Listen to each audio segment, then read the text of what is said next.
All right. I believe we are live now. So if everybody can hear us out there, that's good. It's my pleasure today to have joining on our Fidesic Friday chats, and with the general theme of directions coming up here in the next couple weeks or months, is Linda Rose. Linda, who's currently, I don't know if you have an official title right now, but you're at least an M&A advisor, and I know you're also the principal owner of Anini Press, right? That's my publishing company, but most people know me as RoseBiz. Yep. Yeah, for sure. So that's the other thing why you're in this community so deeply, right? The former owner and CEO of Rose ASP. And I see you've even got your book placed nicely in the background there. That's good product placement. I'll make sure to adjust the cameras so we can see it there. Can't forget about the book. That was 2 years of my life. So definitely an accomplishment. Yeah, I'm excited to get into that a little bit. I haven't started reading it yet, but I did get it on order, so I'm not sure I'm quite ready to be thinking in that framework, but I'm excited to get out ahead of it, right? I like reading that, and I see Good to Great in the background too, which is another great book that I like as well. So yeah, so thanks a lot for hopping on here. We had John Rivers last week. I don't know if you had a chance to catch that, but I did. John definitely went into a lot of detail about, a whole bunch of John Rivers types things. He was talking a lot about the conference. I know that you have a little bit different experience set, so I think we can kind of go a bit of a different direction here today. I'm curious about your experience in the channel. I know that you've been in the channel a long time and have, really...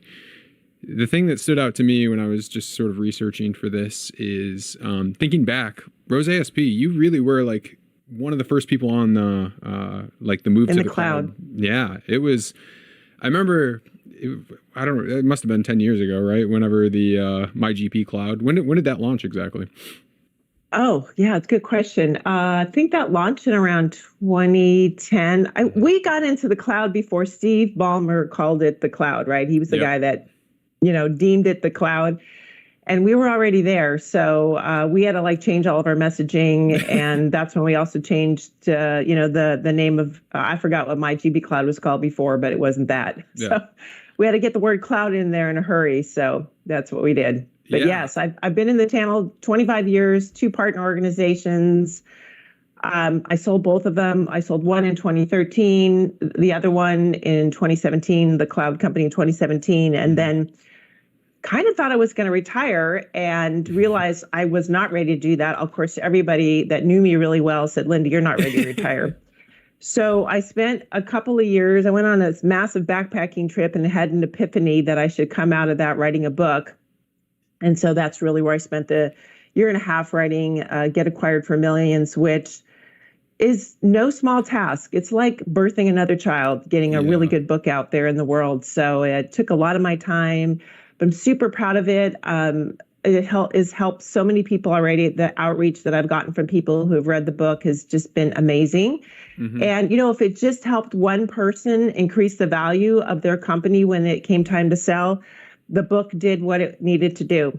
Mm-hmm. But while COVID was going on and nobody was going to conferences, I decided to get into a recording studio and put the whole book on Audible. So most people now, I think, buy it. The Audible sales are greater than the book sales. But what I find people doing is purchasing the book on Audible first and then going, oh my God, I need to see all those graphs. Although there's a PDF that goes with the Audible. And then they're buying the book, whether that's, on Kindle or soft copy or hard copy. Yeah. Wait, did you do But I'm going to bring some copies with me to directions. Sorry? You're the person who read the audiobook? That was you? That was me. Wow. Yep. I'll have to, I wasn't going to get the audiobook. I normally don't do that, but if you're reading it, that'll be interesting to hear. No, I read it, except for the intro. There's a famous author, oh gosh, escapes me now. And the guy that reads his books was in the same recording studio as mine. And the guy has just got an amazing voice. And so I went up to him, I'm like, could you possibly read my intro? Because it's really freaky to read your own intro and your outro. And he's like, yeah, happy to read your intro. And so this very buttery voice, so beautiful. I would imagine reading your own book has got to be kind of interesting anyway, right? Like, it's things. It's actually it's tougher than it sounds. You would think, oh, this should be a piece of cake. It's not. It's not easy, actually. I was in a recording studio for an entire week, and you're basically talking for 6 hours a day. I feel like you just nitpick every word that you wrote down too, right? Like, well, I guess at that point you already had doing that. Yeah. But anyway, I will bring copies of my book. I always do to my session at Directions. So if you haven't gotten a copy, come to my session. It's very likely that you could pick up a copy there. Yeah, I will definitely be there. On the topic of Directions specifically, do you have your sessions figured out yet? I know they announced sessions officially this week, or at least the first wave of them. I'm not sure if you were in that first wave or. I'm not sure if I was in that first wave or not, but I do know I'm doing probably 2 sessions. One with Jeff Edwards, which we did a session together last year, and I think we got some rave reviews. So we're doing it again. Topic to be named. I think I'll leave that up to Jeff because it's his session. And then I'm doing a session, of course, an M&A session on understanding portfolio companies. What is a portfolio company?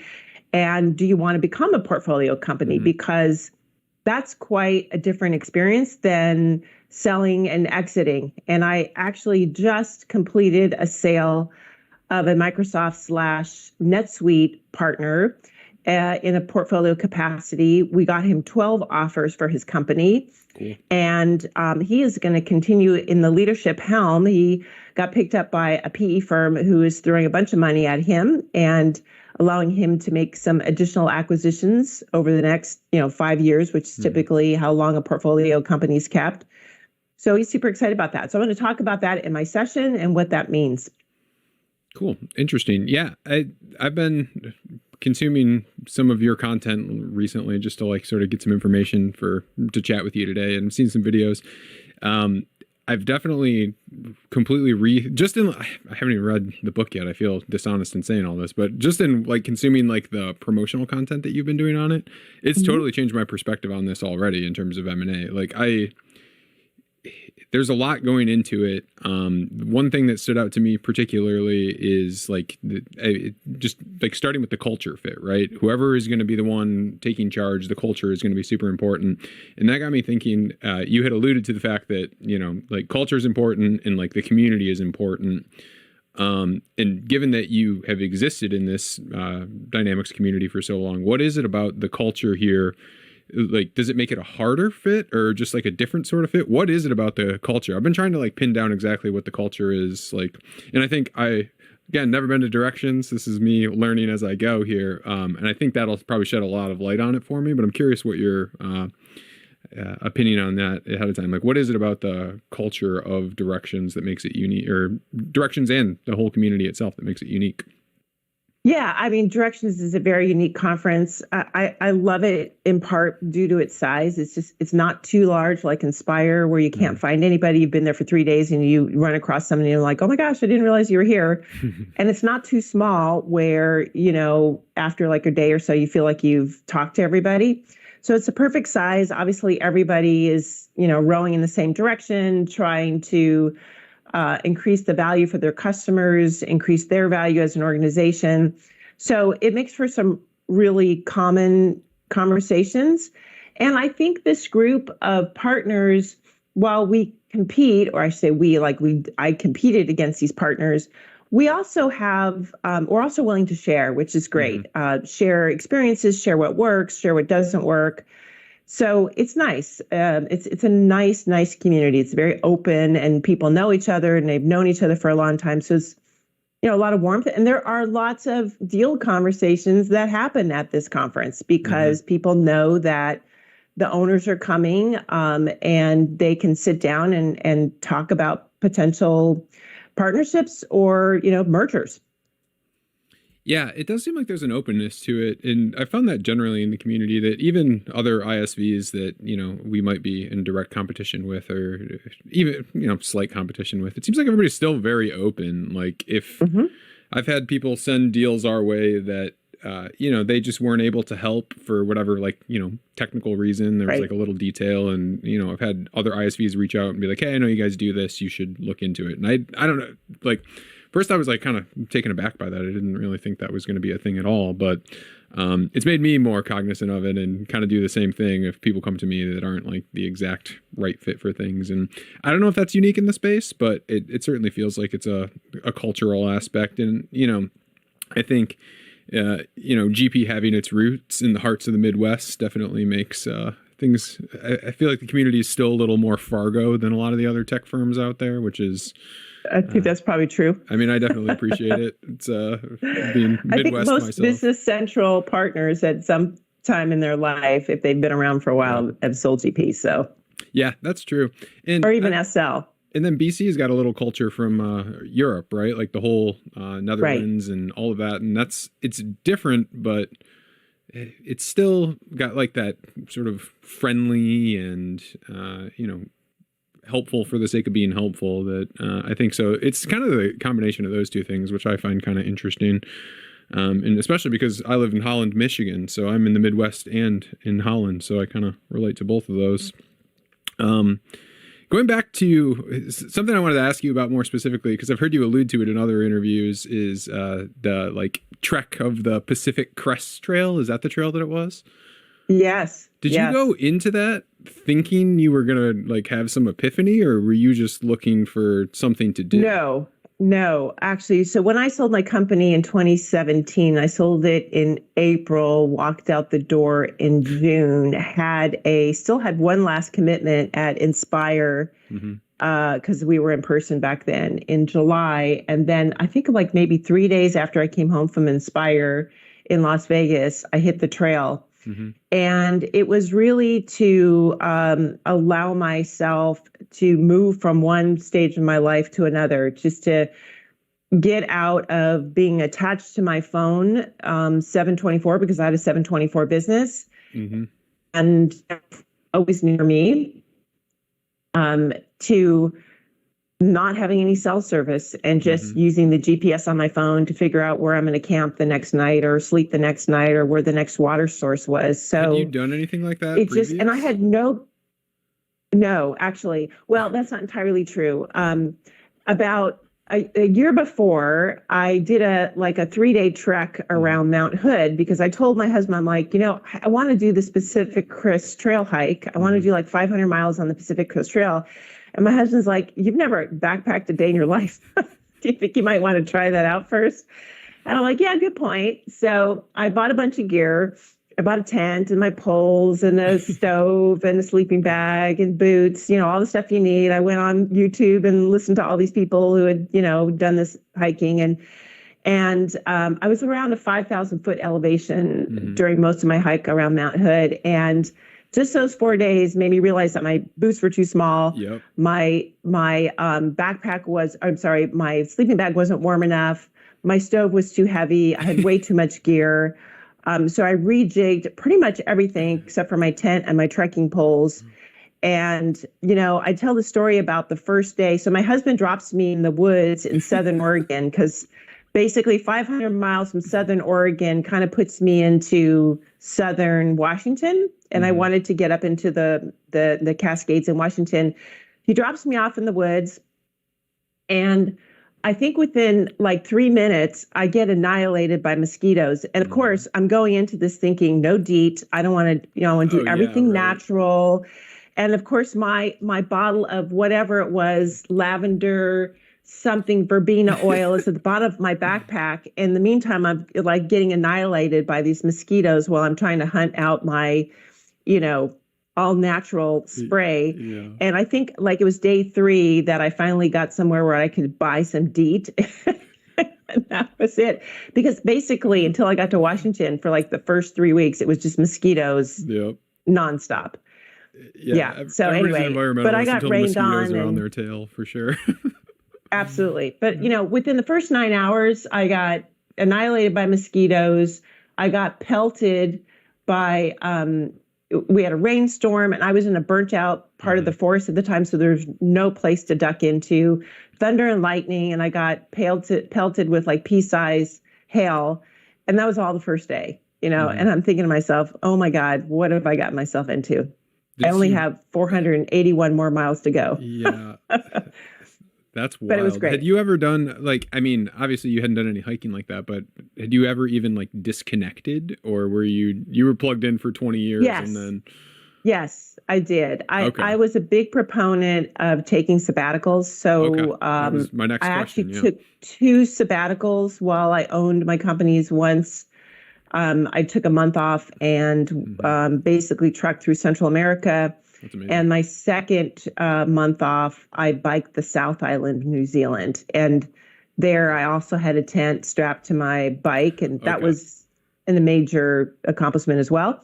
And it was a lot of fun. And, depending upon where you are in New Zealand, at least back then, you could get some cell service from Verizon and then you couldn't. And so there were days where I just had no cell service, but it was all good. Lots of people, lots of friendly people in New Zealand. So it was great. That's great so cool. experience. Yeah, that's interesting. I've been thinking about that. Again, culture type things, and it sort of leads into the next thing that I wanted to talk about. But I think that is important to do, is to take big breaks and not. And I was definitely guilty of it for a while, where it was just a bunch of small breaks where you never truly get that disconnect. And I don't know, you never have any moments of clarity when you don't completely throw your phone in a box for a week, right? And the distractions just keep coming. Which sort of leads into my next thing is I've also heard you talk about the general age of the dynamic space and how it's sort of trending older as time goes on. Yes, and we are aging out. A thing that I've been thinking about, because I'm still on the younger side. I'm no longer the youngest person in the dynamics community, which feels pretty good. Good, but I'm still on the younger side, and it is interesting to think about that more generally. How can we keep attracting young talent and keep getting people in, as well as just meeting the people that are on the younger side. And it's we have an immediate bond, and we're oh, there's somebody else here. This is great.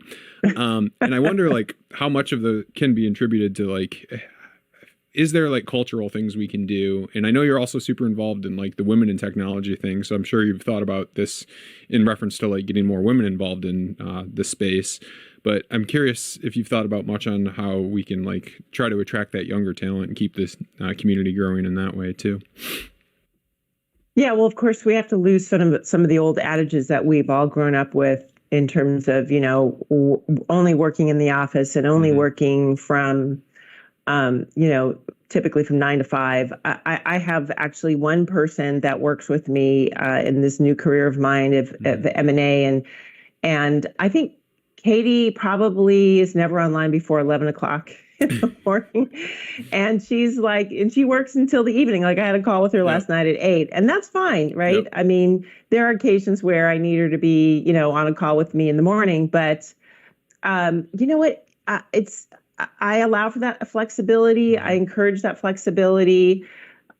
I think we have to think along those lines. And I tell you, I was not thinking along those lines when I had my own company, but I think COVID has really forced us to look at things in a new way. And I think in a positive way. And then in terms of, the women aspect of it, I'm all about women owning technology firms. I'm all about women becoming entrepreneurs, because we eliminate one glass ceiling, because there are two, by the way. There's the one that corporate America imposes on women, and then there's our own glass ceiling. And I find sometimes it's our own glass ceiling that can be more limiting. And I like to encourage women to think beyond that glass ceiling, because I even had that.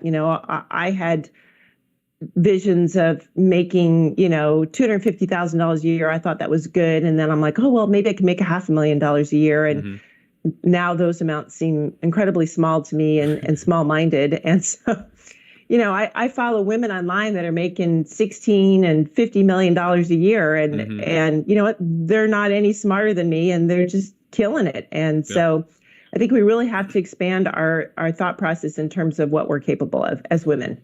Yeah, that makes a lot of sense. I think that also translates well to attracting the younger crowd as well, which is, I don't think people, when you're fresh out of college, you don't really think about sort of what your earning limits can be, or like sort of what the path even, and nobody really tells you what that path is supposed to look like. And I'm still trying to sort that out, to be honest. It's sort of, it felt like an unknown when I started, like how that progression can take place. And, you know, we're definitely on the smaller side firm too. So we have to like build before there's like more too, which is a strange thing. I mean, I love that sort of thing. And I think other people would be excited by it, but I'm not sure we'd like explain that properly. It just seems like you're just kind of getting a job, and like, I don't know. It's like, well, I mean, the path Kevin, I was exactly where you were at your age. I mean, I started my company like, I think I was 28, 29, something like that. And I didn't think about the end result. I didn't have this mindset, you know, you start a company with the exit in mind. Like, to me, that didn't even sound like fun. Yeah. I want to have fun with my company and build it. And I didn't know, I couldn't really look out beyond 3 years. Certainly didn't have an exit in mind. But when you get to a certain point where you're large enough and, you know, you don't have those single points of failure anymore in your company, and you can step back a little bit and see a bigger picture, you know, that allows you to expand your own mindset in terms of where you can take it, or where you want to take it. And sometimes it just takes time, right? I mean, it is, I remember, like, I've had 4 companies, and I remember how hard it was to get to the first million. And then after that, it's like every million after that was so much easier. And then even getting to the first, have to do it all yourself, right? Once you get past the first that's one, part of it, right? And then even getting to 5 million, that was a huge accomplishment. And then, you know, again, it ramps up even quicker after 5 million, I felt. And so, but you know, you have to do the grind to get there, right? It's, then you realize it just becomes easier, I think, over time. Do you have anything scheduled or sessions for women in technology down at Directions this year? Or is there any event or any special? I haven't been in the loop on that yet. So I'm looking forward to, usually there's a luncheon, so I'm hoping that will be the case again, but I haven't heard much about it. I need to get with John Rivers on that. John, if you're watching. Didn't come up when I was talking to him last week. We had plenty of other things to talk about, but I figured maybe you would know. So, how long have you been going to Directions specifically? How many times, or when was the first one that you went to? Or whenever the first one was, I went. You know, I think I only missed, well, obviously we didn't have any during COVID, and maybe I missed 1 or 2 after I sold the company, only because, you know, I was trying to drink some other Kool-Aid for a while. I wanted to get out a little bit of the Microsoft mindset, really learn and hear from other people from a marketing perspective, actually. And so I just sort of disengaged a little bit, but not for too long, because, you know, as soon as the book came out, people started hunting me down and saying, hey, can you help me sell my company? And so that sort of brought me back in again. And of course, you know, I knew a lot of the partners, and actually every year, I sell companies of people that I've just met, but every year I'm selling a company of somebody that I've known for 25 years. Like even this last portfolio company, David and I met in the Microsoft channel 20 some years ago in Fargo. We can recall when we first met. And even though we didn't stay close the whole time, you know, we watched each other grow, and which is exciting. Yeah, that's got to feel real good to sell a company for somebody that you've known for that long and help them out in that complicated time. Absolutely. In the days when you were still with Rose ASP, so kind of wear different hats on this, what was your game plan going into a conference like this? Was there did you specific goal oriented? Were you just there to absorb? What was your strategy on going to something like Directions when you were in that VAR space more specifically? I think it's any different than today, which was really, the sessions were always good. I you know, as a CEO, wasn't as interested in the technical sessions. I was more interested in the leadership sessions, but really meeting other partners, you know, having conversations with them, getting to know their business, seeing how I could provide value for their business. That's what I was interested in then. And it hasn't really changed, right? Today, I'm really looking forward, again, to some of the leadership sessions, but then also speaking to those partners that I've known for a long time, seeing how their business is going, seeing how, you know, maybe I can give them some advice in terms of how they may want to shift their focus if they're thinking about selling in the next 5 years. So, again, providing value where I can to partners. It's kind of always been my thing. Mm-hmm. Yeah, I think that's a good perspective on it. I've realized the information available at these types of things is like, there's two types of information. There's like the hard information that you can like get through the sessions, like the very tangible things. And there's like all this soft intel that you can pick up by talking to people. And that is the stuff that has eluded me for the longest time in this channel, is there's so much like soft networking that goes on and so much like trust building and networking that like you can't Google that sort of stuff, right? It's like, right. If I want to learn how to do a technical thing, I can figure it out. There's always a way to do that. And I feel like that's been the thing that's been most eye-opening for me, is just like actually getting to talk to people and meet people in real life, which, felt a little disconnected for a few years there. It's good to get off. Well, that actually brings up a good point. I think because we've been remote for so long, and not all conferences have gone back. Like I just heard recently that even Inspire is still remote. And honestly, I can't do another remote virtual conference. I mean, to me, I'm over it, right? And so when I do go to a live conference, I'm very intentional, right? Because like back in the day, there was like 5 or 6 conferences that we all go to. We all get our booth and get our swag and, do our thing. But then, I'd be at the sessions and then I just get pooped out and go to my room, right? My team sometimes knew I'm down for the night. That's not the case now because there's so few conferences. I'm really more intentional because I'm attending less conferences. And so I want to make the most out of the ones that I am attending live. So, I'm going to be out later than I'm probably usually and trying to have more conversations because it may be another year when I see these people again, because there is no other conference that we may see each other at.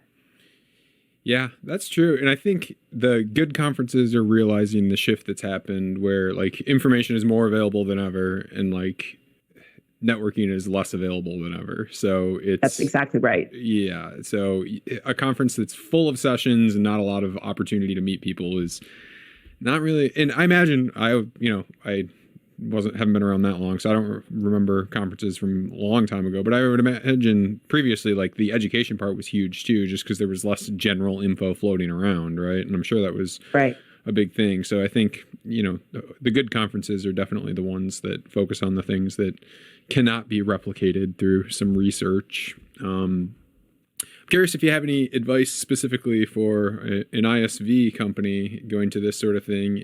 What sort of goals we have? I have my goals of there's a bunch of Microsoft sessions that I want to attend to. Being an ISV and not the biggest ISV, I feel like getting that Microsoft intel is tough for me. So it's going to be really good to attend those sessions and hear it from the word directly. And so I'm really interested in that. Obviously, there's the networking side, but I'm curious if you got any other advice for an ISV that would be attending. Wow, from an ISV perspective, let me think about that. It's different. It's a different perspective. It is. And I've heard you talk about the difference of perspective for ISVs and, resellers in terms of getting acquired. It's a very different thing. And, there's a different set of concerns there. So, to some extent, Rose ASP was a little bit of an ISV in that we sold through the channel. And I always wanted to have the best swag. I think swag has come and gone, and maybe it's going to come back again. Like back in the day, there were people giving away motorcycles. I mean, it was like huge, right? And then the recession hit, and things kind of went light again, and all you could find was pens and chocolate, right?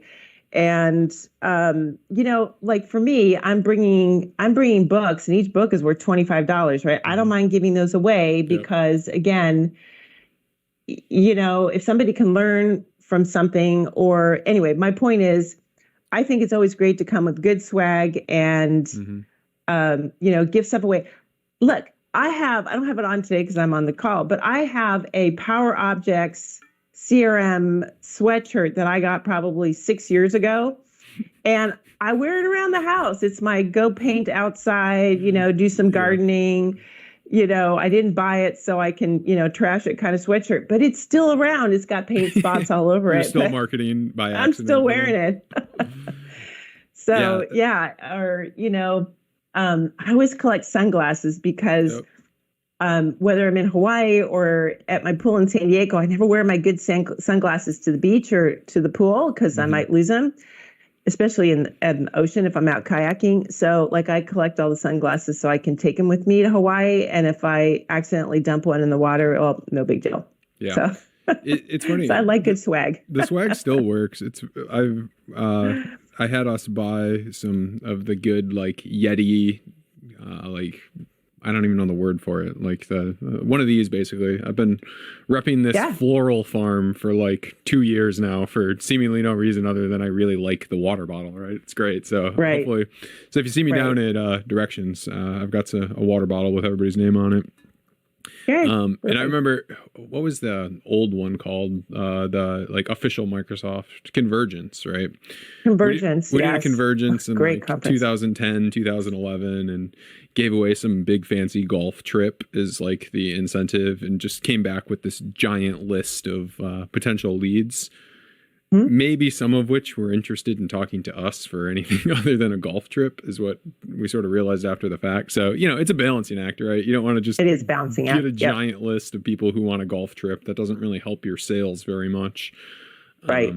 But if you can, like, I don't know, vet them on the floor a little bit, that probably helps out. That's the idea, right? You don't turn people away because they're not a good fit for the prize, but I feel like that knowledge just goes away so quickly on the expo floor. You talk to somebody and you're like, oh, they're great, I'll remember this, and then 20 minutes later it's just completely gone. Yeah, you have to keep up with it for sure. So that's the thing I'm trying to figure out this year, is how to keep all this organized at Directions. I'm not sure how to remember everything that every conversation. There's tools for that. Yeah, I know, I gotta be better about that. It's always part but of it. I register early. Here's my veteran tips. Register early, get in the hotel that Directions is at. I think it kind of takes away a little bit when you have to get on a bus and go to the hotel, especially if you're a gal and you still wear heels. I think I'm going to ditch all my heels this year, but walking through 2 hotel lobbies in heels is never fun. So I always, I learned my lesson, and now I register early and I get in the hotel so I can just drop down from my hotel room and be in the thick of it. So yeah, that's a really, really good tip. I was at an offsite hotel down at Summit this year and, was eating sad hotel cheeseburgers at 11 p.m. instead of networking because I got hungry and had to get back, so there's definitely something to it. I think I'm registered, so that's good, but that is a really good tip.